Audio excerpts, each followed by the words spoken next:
So just a couple of moments ago, I came across a thread in the forum asking the reader if they've had any paranormal or creepy things happen to them. Well, it got me thinking about this one time I was evacuated from my childhood town. It must have been 7 at the time, and I can somewhat remember the events clearly, even if most of it's pretty hard to recall. Since all of you guys are looking for a good spook, I'll give it a shot and tell the tale. So in my childhood town, I had a good friend named Finny. Finny and I were really close, almost like brothers. I was an only child growing up, and I hung out with Finny almost every day if memory serves. My childhood memories were so precious, and the town itself was so peaceful and benevolent. The town was surrounded by woods, and it even had its own police station and town hall. Everything was picture perfect. Everything was fine until there was a month of rain. When I say a month of rain, I literally mean it. It would never stop raining. It rained that whole month, non-stop, and it was kind of strange since the rain came in unannounced by meteorologists. It was almost similar to that of a hurricane, with strong winds, thunder, lightning, and lengthy periods of rain. It almost came out of nowhere. It just started pouring. The sky went dim and gloomy, the clouds rolled in, the rain fell and it continued for as long as I could remember. Eventually, the ponds, canals, and rivers would start rising due to the heavy rain.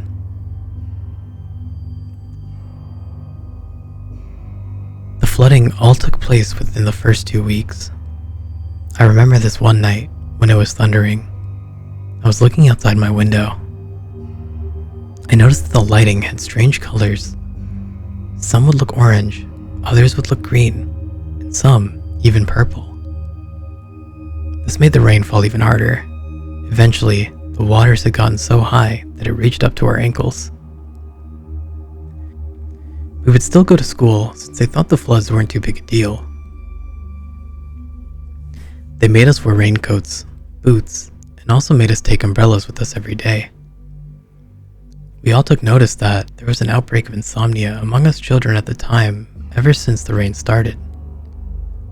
I found it hard to sleep as well. It was one of the many reasons I looked at the lightning at night. We all felt so drawn to the rain and found it strangely soothing and calming.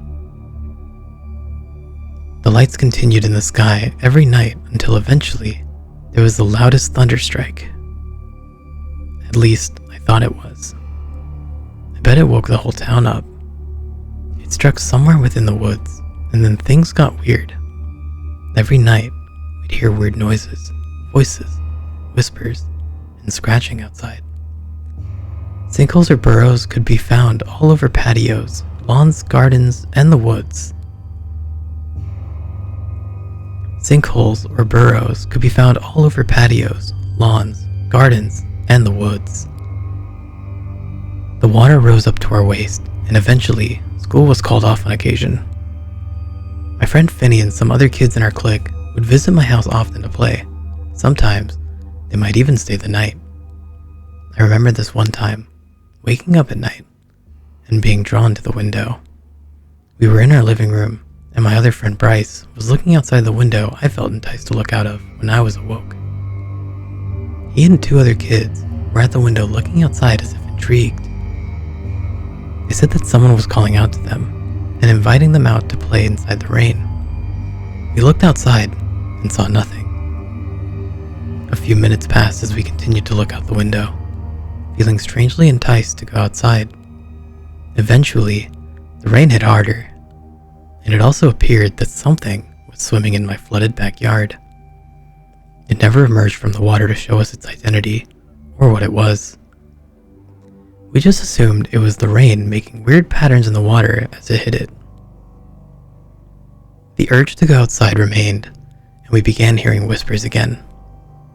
They usually ranged from, "Come outside, it's safe," or "Come play with us."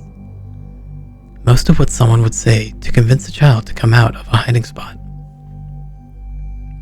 My dad came home, and we pretended to sleep since it was way past our bedtimes. My dad was a police officer and was working hard lately, but my friends and I didn't know why. I remember my dad walking in and speaking to my mother. He said that kids were disappearing one by one. They've had no luck catching the kidnapper, and that the abductions were taking place much more frequently. It was true. Walter, Lee, Jennifer, and many others didn't show up at school, or any type of meeting place we would visit. I remember his face being so discouraged and worried, almost sickened. I remember my mom and dad's conversation as my friends and I lied awake listening to every detail. We couldn't find a single trace. Some were even taken from home, and there were no signs of forced entry, he said. And my mother sat next to him, trying to comfort him. Other conversations went on, but nothing too relevant to what was happening at the time, and they eventually went to bed. However, before they did, they made sure to lock all doors and close all curtains.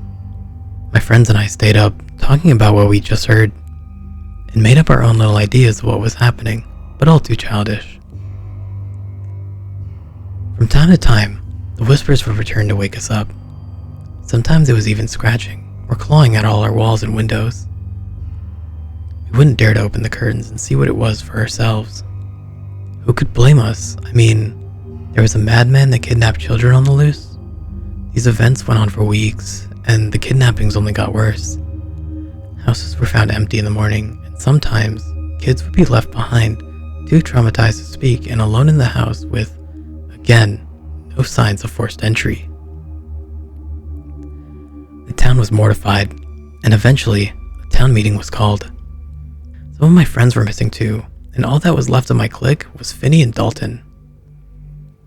We waited outside the courthouse with my mom as it went on. I remember asking about what they were talking about, but my mom would always avoid telling me, usually by saying, "Some very boring stuff grown-ups talk about, dear," or "You're too young, you wouldn't understand, plus you'd probably fall asleep, it's pretty long, honey." I remember the night before the evacuation, exactly one day before the month finished. I lived next door to Dalton, and it was the night I saw him leave. The lights didn't even go on. They sort of just went out of the house, leaving everything behind. They didn't bother to lock the door. They didn't bother to pack, and they didn't bother to change clothing. They left their front door, and they walked into the woods. I was assuming they were taking a shortcut, but I still found it pretty strange. It was drizzling a bit as they left, and the rain was beginning to die down. I started hearing whispers again, only much louder. I looked out of my window and looked at the flooded streets. I saw strange patterns in the water again, as if it was trailing a moving object under the water. I remember that there was a crazy person stealing children at night, and decided to close my curtains so that no one could see into my room. Then the clawing and scratching began. The whispers and scratching never left, and I was surprised I even fell asleep. I was woken up by my mother and the sound of the emergency evacuation alarm that the town had set off. I was too groggy to panic, and I just followed my mom outside. We were going through our escape route that went through the higher terrain within the woods, and we all took a dirt road. As we plodded through the water, we met with Finney and his mother. They both talked for a while as we paused, awaiting others to join us. My father and a couple of his squad came through the road bearing shotguns and flashlights. My mother asked him what he was doing, and my father only replied, "We found the place they were keeping the children," in the grimmest of expressions I've ever seen. My mother kissed him goodbye and wished him and his squad good luck as they trudged through the murky, muddy waters and into the deep woods.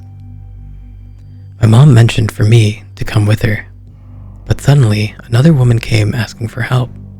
My mom told me and Finney to stay put as she left us with Finney's mother to assist the woman. We did as we were told and stood in the muddy and murky waters. We began to hear faint whispers again and felt soothingly relaxed. The feeling was ominous, and it persisted for the duration that we spent waiting for our mothers to return. I remember tripping into the water, or so I thought. until I couldn't seem to stand up. I panicked when I felt a force pulling me into the water, and as I heard Finney's panicked screams, I felt a hand grab tightly onto my shoulder and pull me to the surface. My mother carried me and placed me onto a nearby fence and checked on me. I thought I probably tripped into a sinkhole or a deep area of the trail, since there were many holes around here. I noticed Finney's mother calling out his name and searching everywhere for him. I didn't realize that Finney had fallen in with me too. I continued thinking it was a sinkhole that we slipped into, and that's what I told Finney's mother and my mom. That is, until I felt a throbbing pain and bruise on my ankle. Upon inspecting it, we found that a skinny, bony handprint was left on it. Another loud crash of lightning occurred, and it began to rain again. We eventually reached high ground, and we got into the buses and cars that waited for us. Many of the cars there were loved ones and family that came to pick up the townspeople that evacuated. We found that my uncle was waiting for us, and we got in his car. I didn't see my dad or Finney at the evacuation area. Come to think of it, I never saw my dad or his squad again. They were announced missing, and to this day, I'm still not sure what happened to them, or Finney, along with all the other children. I'm certain of one thing: there was something in the water.